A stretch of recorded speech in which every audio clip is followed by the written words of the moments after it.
श्री कृष्ण कहते हैं कि कोई व्यक्ति बिना कर्म किए नहीं रह सकता।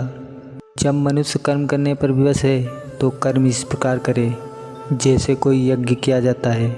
जो व्यक्ति कर्म करते हुए भगवान का नाम जपता है वही सच्चा योगी है। जो व्यक्ति निस्वार्थ भाव से कर्म करता है वह जीवन में सच्ची शांति प्राप्त करता है।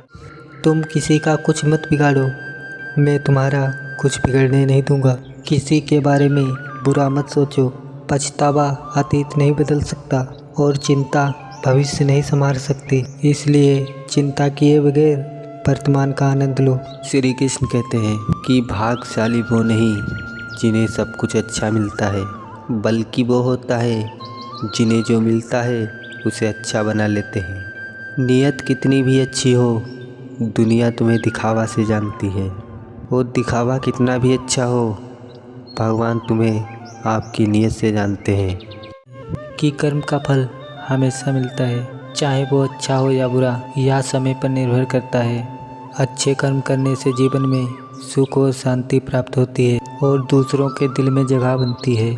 बुरे कर्म करने से जीवन में दुख और कष्ट का सामना करना पड़ता है और लोग भी आपसे दूर हो जाते हैं। इसलिए सही कर्म करना आवश्यक है। सही और नेक कर्म करने से ही सच्ची सफलता मिलती है और जीवन में स्थायी संतोष मिलता है।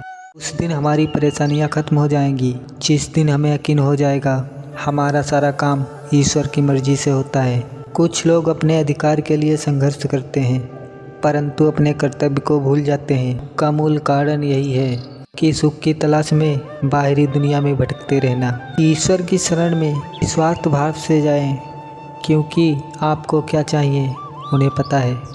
सीधे इंसान को कभी धोखा मत देना, क्योंकि सीधे इंसान का जवाब ऊपर वाला टेढ़े तरीके से देता है। चोर चोरी करता है वह सोचता है मुझे कोई देख नहीं रहा। बुरे कर्म दुनिया की नज़रों से छुपा सकते हो, लेकिन जो कण कण में हैं, हर जगह हैं, उनकी नज़रों से छुप नहीं सकते।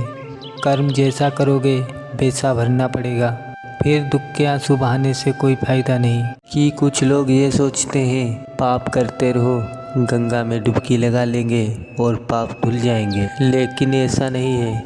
बुरे कर्मों का हिसाब अच्छे कर्मों के द्वारा ही होगा।